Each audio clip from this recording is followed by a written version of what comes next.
ఇలాంటి హైదరాబాద్లో కూడా మనుషులకి నిద్ర పట్టనివ్వకుండా చేసే ఇన్సిడెంట్స్ చాలానే ఉన్నాయి. అందులో ఈ హౌస్ ఒకటి, బేగంపేట్ హాంటెడ్ హౌస్.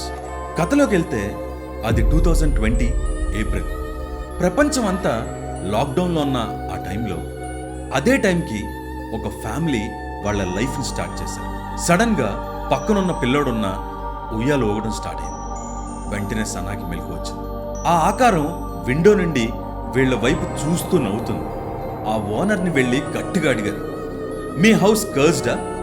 అలాంటి హౌస్ని మాకెలా ఇచ్చారు అసలు?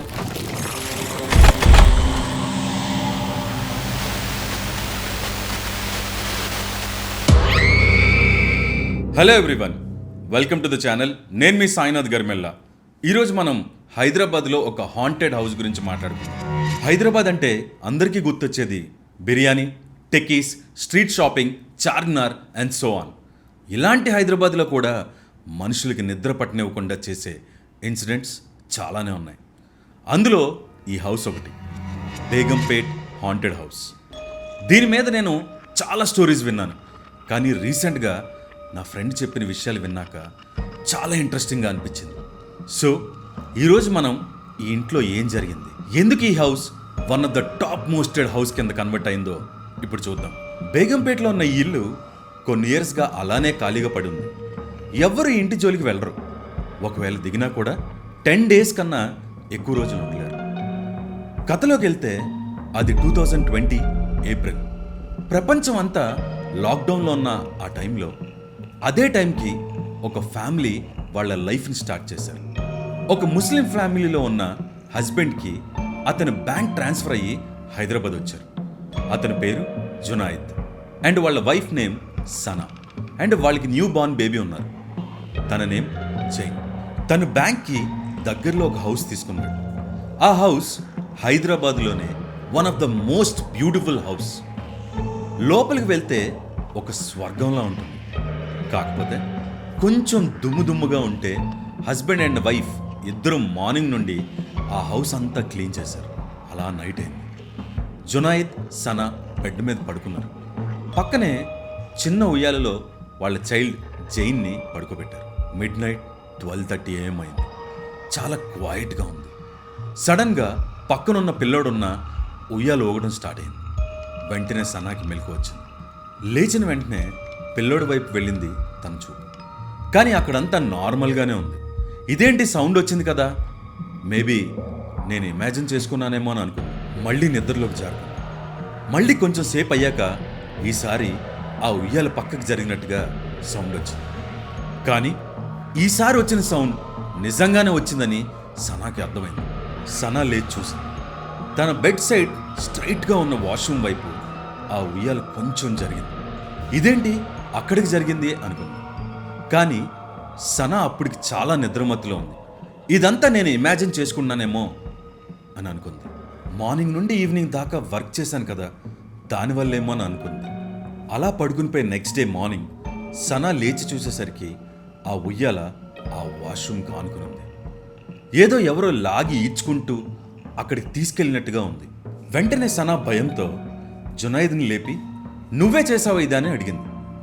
జునాయిద్ నిద్రమత్తులో, ఏమో సనా, మేబీ నా కాళ్ళు తగిలి జరిగి ఉండొచ్చు, ఎందుకంటే నైట్ నేను వాష్రూమ్ కానీ లేచాను, అందుకే అయ్యి ఉండొచ్చని నిద్రమత్తులోనే చెప్తున్నాడు.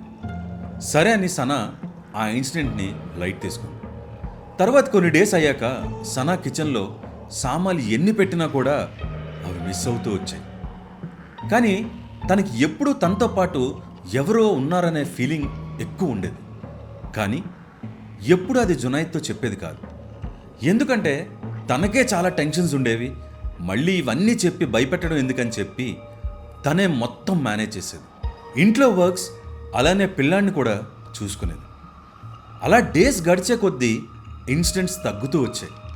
అయితే ఇదంతా నా ఇమాజినేషన్ అని సనా అనుకుంది. మళ్ళీ కొన్ని రోజులు గడిచాక నైట్ అందరూ బెడ్రూమ్లో పడుకున్నారు.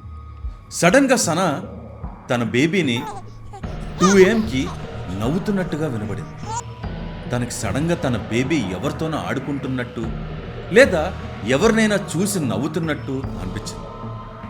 ఈ ఇంట్లో మనతో పాటు ఇంకెవరైనా ఉన్నారా, లేదా మనం వాళ్ళని చూడలేకపోతున్నావా? This is definitely something need to be addressed అని అనుకుంది. వెంటనే సనాకి భయం వేసింది. తన పిల్లోని తీసుకుని బెడ్ మీదకి వెళ్ళి తనకి ఇంకా జునైద్కి మధ్యలో పెట్టుకుని పడుకుంది. సడన్గా సనా పక్కన ఉన్న వాష్రూమ్ నుండి వచ్చే లైట్ ఎవరో బ్లాక్ చేసినట్టుగా అనిపించింది. తన పిల్లాడిని ఆ ఉయ్యాల నుండి తీసుకున్నప్పుడు ఆ ఉయ్యాల ఆ వాష్రూమ్ గోడకి ఆనుకునుంది. కానీ అప్పుడు కూడా ఆ బేబీ ఆ వాష్రూమ్ వైపు చూస్తూ నవ్వుతుంది. సనాకి వాష్రూమ్ నుండి వచ్చిన లైట్ బ్లాక్ అయిందని అర్థమైంది. పైగా పిల్లోడు అటువైపు తిరిగి చూసి నవ్వుతున్నాడు. ఏంటి అని తిరిగి చూస్తే సనాకి నోటి నుండి మాట రాలేదు. అక్కడ వాష్రూమ్ డోర్ ఓపెన్ చేసి ఉంది. దాని పక్కనే ఒక 6 feet టాల్ మ్యాన్, అంటే చూడ్డానికి మనిషిలానే లేడు. ఆ పర్సన్ ఆ పిల్లోడితో అరబిక్ లాంగ్వేజ్లో మాట్లాడుతున్నాడు. ఒక్కసారిగా సనాకి గుండె ఆగినంత పని అయింది. ఎవరదని అనుకుంది. కానీ అటు సైడ్ నుండి కొంచెం కొంచెంగా వాయిస్ మారుతూ ఇంకా భయంకరంగా వస్తుంది. కొంచెం కష్టం మీద సనా వాళ్ళ హస్బెండ్ని పిలిచింది. తను ఇంకా నిద్రమత్తులోనే ఉండడం వల్ల లేవలేదు. చాలా గట్టిగా కొట్టి లేపింది. ఆ వాష్రూమ్ దగ్గర ఎవరో ఉన్నారు చూడు అని చెప్పింది. వెంటనే జునైద్ లేచి ఆ డోర్ వైపు చూశాడు. తనకు కూడా ఆ ఆకారం కనబడింది. వెంటనే జునైద్ ఇంకా సనా పిల్లోడిని పట్టుకుని నైట్కి ఇంటి బయటకు వెళ్ళిపోయారు. వాళ్ళు బయటకు వెళ్ళి ఇటువైపు చూశారు. ఆ ఆకారం విండో నుండి వీళ్ళ వైపు చూస్తూ నవ్వుతుంది. దాని ఐస్ రెడ్ కలర్లో మెరుస్తుంది. వెంటనే ఆ ఫ్యామిలీ అక్కడి నుండి పరిగెత్తుకుంటూ వెళ్ళిపోయారు. నెక్స్ట్ డే కొంతమంది మనుషులు తీసుకుని ఆ ఇంటికి వెళ్ళి అక్కడున్న వాళ్ళ ప్రెషియస్ ఐటమ్స్ ఇంకా వాళ్ళకి కావలసిన ఐటమ్స్ తీసుకుని వెంటనే ఆ ఇల్లుని ఖాళీ చేసేసి అక్కడి నుండి వెళ్ళిపోయారు. వాళ్ళు ఆ ఇల్లు ఖాళీ చేసే ముందు ఆ ఓనర్ని వెళ్ళి గట్టిగా అడిగారు, మీ హౌస్ కర్స్డా? అలాంటి హౌస్ని మాకెలా ఇచ్చారు అసలు? పాపం చిన్నపిల్లడు కూడా ఉన్నాడు, ఆ మాత్రం ఆలోచించలేదా అని అన్నారు.